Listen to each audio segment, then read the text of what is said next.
Psalms 139:14. I am fearfully and wonderfully made, child. And marvelous are your works. And my soul knows right well, meaning I know that's right. Like you were made in the image of God. You were made after the image of God. You are a masterpiece created by a master. Why would he create something that wasn't good enough?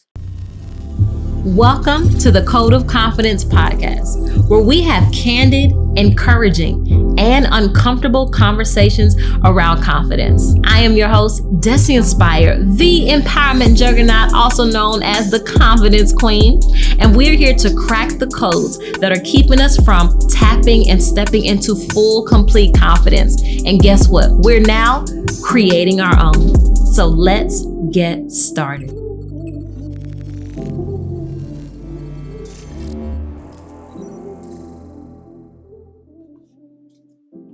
When we speak, we are afraid our words will not be heard or welcomed. But when we are silent, we are also afraid. So it is better to speak.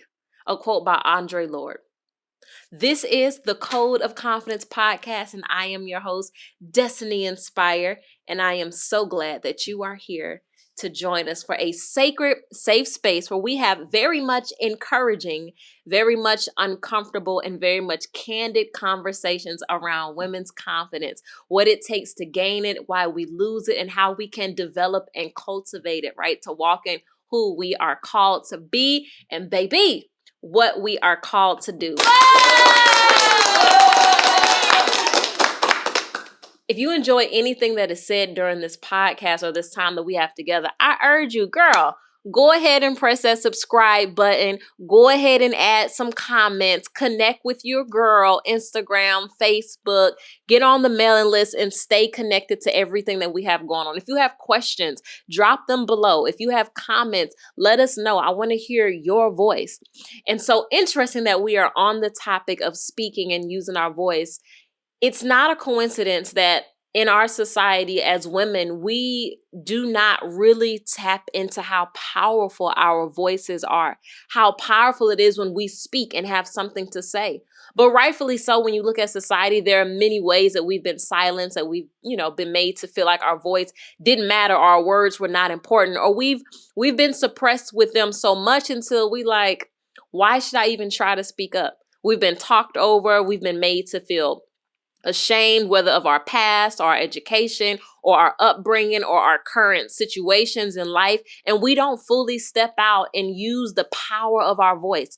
And so what I love to do is to talk with women, to work with them, to help cultivate them, to be able to tap into that power, because I know what it's like to feel silenced. Like, I know what it's like to feel like you're not enough and what you have to say is not valuable. I know what it feels like to just be the help and never the hero of your own story, right? And so whenever I get a chance to help a woman feel more in her authentic power, I take that chance. Now, does that ruffle some feathers and rub some people the wrong way? Baby, absolutely. It's what I do. It's what I do.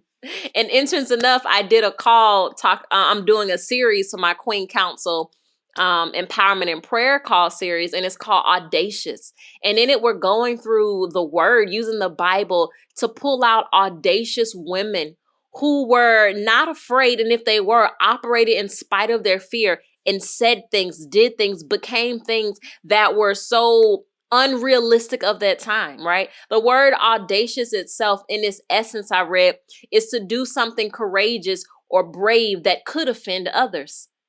Audacious is to do something courageously or brave that will offend others. And so the word audacious is used in a positive and negative connotation. You ever heard them say, are they just passing out audacity, or audacity must be on sale? And we usually use it as a negative thing, but I want to reprogram you to how you look at the word audacious. It's time for you to be audacious. What has stolen your confidence from being able to do something of benefit, of value that could help someone else or even help yourself, your family, your community? But you've been afraid that you're going to rub somebody the wrong way. You've been afraid that when you speak up and speak out about something that you are passionate about, not in a way to look at me or pity me, but in a way that says, I overcame something, I experienced something, and now I want to help someone else. Imagine if people hadn't advocated for some of the things we have today, some of the laws that we have, right? Some of the things that we have, even women, as our rights are concerned, everyone's speaking on behalf of us and for us. We don't even have a voice sometimes to advocate for ourselves. I was recently in the hospital and I had to advocate for my own health. The doctors, which were males, they wanted to basically tell me what I needed to do. And I'm like, I get it, but I want to make a decision for myself. And I respect them for their knowledge, their education, for what they know. But I almost felt like it was pressure. One of the doctors was very kind and sat with me and really explained. But the other one, he just felt kind of like, yeah, well, this is what's going to happen. This is what you finna do. Go ahead, get naked from the waist down. Because as soon as the surgeon leaves, you're going straight to surgery once he gives you your option. I'm like, wait a minute. I'm not. Today, now, I'm not going anywhere. I had to advocate for my own health as a woman. I had to speak up. Imagine if I hadn't done that. Imagine if I felt like, well, they know more than me. Well, they're educated. That I don't have the education they have. I don't have the information that they have. I could have let something happen to me or gone into a situation that could have been avoided had I spoken up and used the power of my voice. Had I trusted my authentic voice and what was on the inside of me. So this is why it's so important. Because beyond, even when it comes to our health, our families, our lives, our generations to come, there are things on the inside of us that we need to open up and let out that can change our world. But we got to learn to speak. We got to learn to unlock the power of our voice. Now, here's a definition of voice that I want to share with us. Because whenever we think voice, we always think just speaking in the sense of my words, what I say, my larynx, whatever you call it, where the sound comes out of. But even down to the word voice, it's not just the sound produced in a person's larynx, right? You uttered through the mouth as speech or song. But the other definition is a particular opinion or attitude expressed. So your voice is a particular opinion or attitude expressed. So your voice can be in the form of writing, in the form of literature, in the form of a podcast, in the form of a book, in the form of a course, a business, like the voice of what you do, right? So whenever you do something, people say that don't even sound like her. They didn't actually hear your voice. They're not talking about the sound that comes out of your mouth. They're talking about your opinion, your attitude, your expression. Like that just don't sound like her. The voice is so powerful. So let's talk about it. Y'all know I love quotes. So there's another quote that I want to read that I think is amazing. There's a couple. I got a couple of them. I'm going to be honest with you. I got a couple of quotes I want to read because they're good, okay? They're good. It only takes one voice at the right pitch to start an avalanche. Diana Hardy. It only takes one voice at the right pitch to start an avalanche. If you think about it in natural terms, an avalanche, usually the sound and the vibration made in the atmosphere, it causes a disruption and it creates an avalanche. So even in your life, sometimes you speaking up, you using the sound of your voice, whether it's your opinion or attitude expressed or the audible sound coming out of your mouth, can create a ripple effect in your life, the life of the people you're called to, your business, your family, your community, your church, your home, like just you. And a lot of times we think, well, I'm just one person.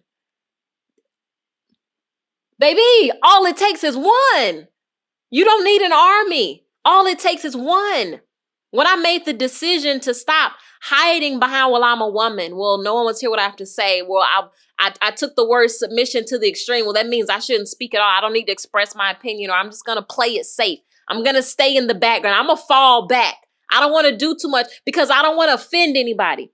And that's the problem, because we're made to feel like we're offensive. We're made to feel like, now again, things can be said the wrong way that can be offensive. Yes. But we're made to feel that we ourselves are offensive. We ourselves are not enough. We ourselves are not valuable in what we have to provide, right? And it shouldn't be like that, because this is killing our confidence. How many times as a child, whether in school or in your home, you were told you talk too much? And you probably did talk a lot, but you were made to feel like you were either too much of something or not enough. And as a result, subconsciously, we don't realize that it caused us to lower who we are little by little, little by little. You're in class, you put in a corner, put out the classroom, bad marks on your report card. Mama say you talk too much. The teacher said this. You're always getting people in trouble, or maybe you're too quiet. Now you ain't talking enough. And little by little, we've carried that into our adulthood as women. We've carried that over into who we are now. And now when it's time to go into that boardroom, we're not able to speak up. We know we should have that promotion. We're afraid to rock the boat. In our home, we don't want to seem like we're doing too much, so we stay silent. And there's a way to do everything. I still believe in a woman being submissive and respectful, but we take that as a way to diminish who we are. We've allowed people to make us feel like it makes us less than, and that we're not important. And if you look back over your life, ask yourself, what's been that situation in my life, that turning point, that one thing that made me feel like what I had to say did not matter, was not important. And as a result, you stop speaking. All right, here's another quote. Let me see, because I got a couple of them. Because we who have means and a voice must use them to help those who have neither. Jennifer Donnelly. We who have means and a voice must use them to help those who have neither.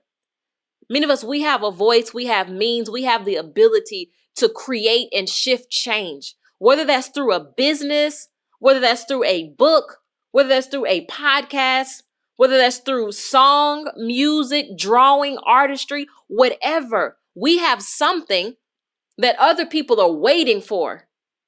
You've been through experiences that other people need help through. I create a program called Queen Speaks, Unlocking the Power of Your Voice. It was previously called Sis Speak Up. It was a program that I did where I worked with women for several weeks hands-on, helping them cultivate the confidence that they need, helping them uncover whatever has muzzled their mouth, helping them develop their signature story and a message to their world, whether it's in their business, whether it's in their home, whether it's just in their community, but in a way to where they understand that I am valuable, I am qualified, and I am capable of using my voice. And I show them what their qualifications are, because we think qualification in the sense of I need degrees, I need certificates, I need all of these things that are man-given to feel validated, when really all of the qualifications you need are already on the inside of you. And I help women extract that out. And so I'm starting it up again. I'm calling it Queen Speaks. And it's starting the end of this month, beginning of February, end of January. And it's literally taking 6 weeks to develop women's voice. Develop that authentic voice, not just the audible, but also the expressed opinions and attitude in a positive way, not in a way that's problematic because we just want to talk, but because what we have to say becomes valuable and needed and necessary, right? And if you know that's something you need to be a part of, listen, by the time you're listening to this, hopefully the spots aren't all gone. But if you tell me you heard on the podcast, I'll let you in. The link will be below if there's something you need to enroll in. It's a 6-week program working with me and an intimate group of women hands-on. So let's look at some ways that we can help unlock the power of our voice, because I want to give you some tangible steps that's going to help you, right?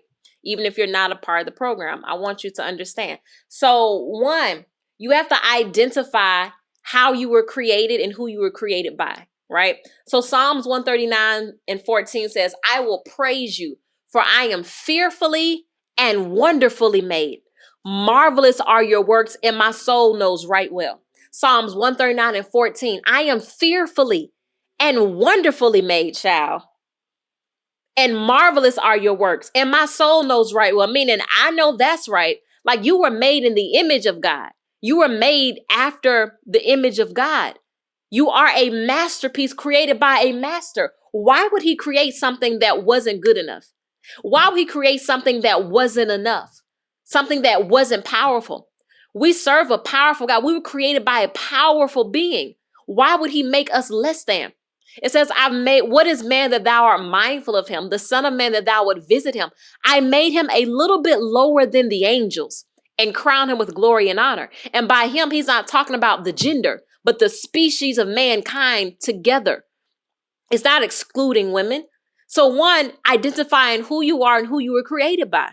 You're created by the master. and you are a masterpiece, fearfully and wonderfully made. Marvelous are the works of his hands. Baby, walk in that. Own that. The second thing, know your motives for what you want to come out your mouth.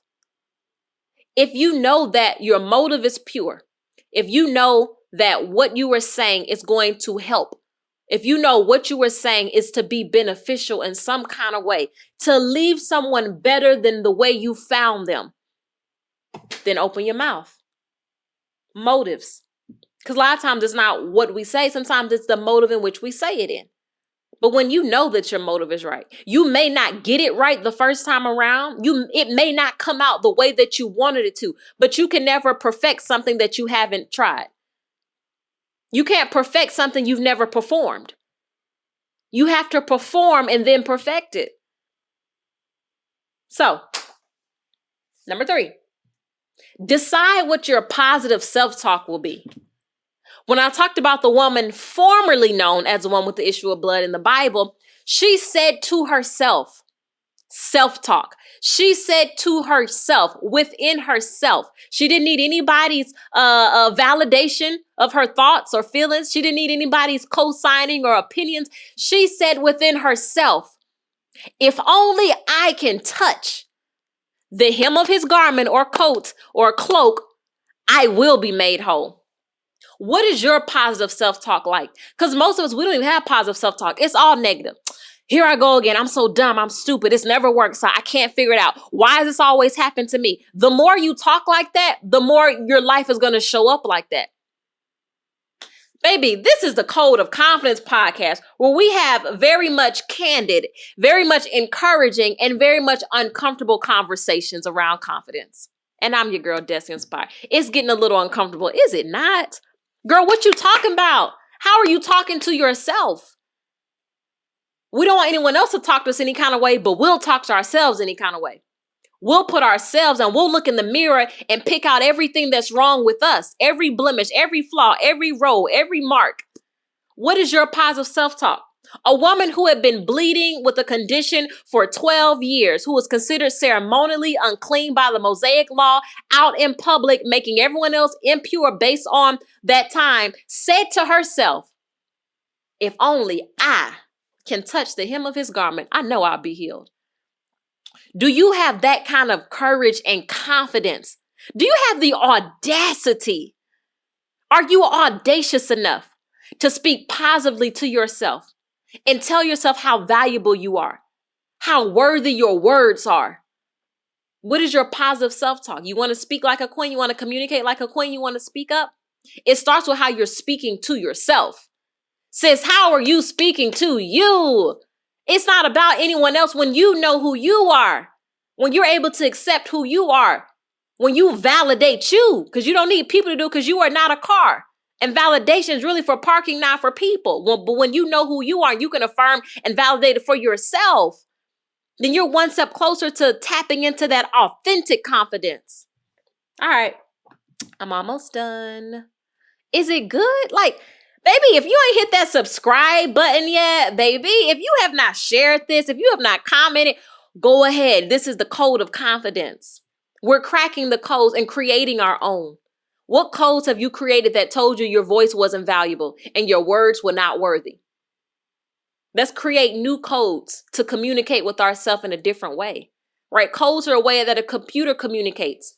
How are you communicating with yourself? Dismantle those old codes and let's create new ones. Okay? Now, we talked about what our positive self-talk will be. Consider the consequences of if you don't speak up. If you don't tap into the power of your voice, what are the consequences of that? Because we never consider that.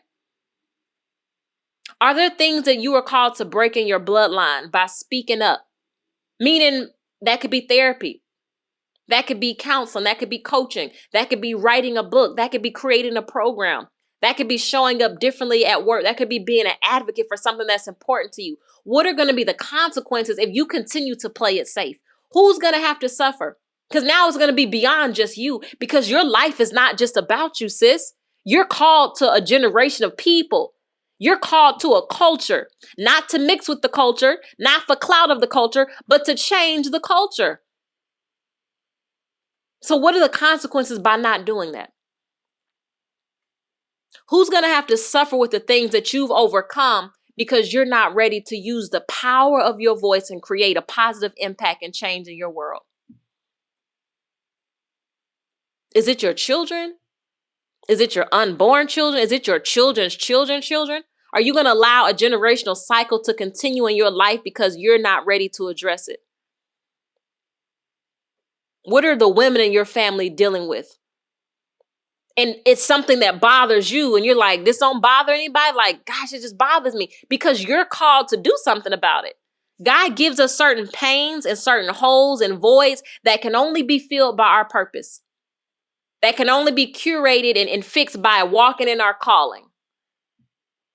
So what's going to be the consequence of that? We talk about stars in our crown, but what about the blood on our hands for who we were called to help? And here's the thing, you don't even have to be perfect. Baby, I'm not perfect. I messed up a lot. I've made mistakes. I've been reckless in a bad way. I've done things that I'm not proud of, that I'm ashamed of, but I use it to make me better. I got up and I kept fighting because the mission was more important than one man. The mission of who I'm called to is more important than my own problems. So I had to become better. I use that as accountability to pick myself back up. How are you going to use it? What are the consequences if you don't tap into your confidence? If you're ready, review this, like implement these actions. Now, if you want to take another step further, then maybe this is Monday that this is launching. Maybe you have 24 hours to take that next step and enroll into Queen Speaks, unlocking the power of your voice. A lot of times the impact that we make will also increase our income. We're trying to find little odd and end jobs and hustles on the side when what you have is all you need. People will pay you to do what you do, pay you to use your voice, whether that's through, again, writing, books, poetry, art, song, whatever. Are you ready? Because I'm ready. But are you ready to take that step and be who you've been called to be? Baby, this is the Code of Confidence podcast with Destiny Inspire, a sacred, safe space of candid, encouraging, and uncomfortable conversations around confidence. And I'm going to leave us with this quote. You know it was coming. You know that the quote was coming, okay? When the whole world is silent, even one voice becomes powerful. When the whole world is silent, even one voice becomes powerful. Malala Yousafzai. Baby. I love you. Hope to see you on the next episode of the Code of Confidence. Please subscribe. Please share. Please comment on this and sign up for Queen Speaks, Unlocking the Power of Your Voice 6-week intensive. Destiny Inspire, signing out.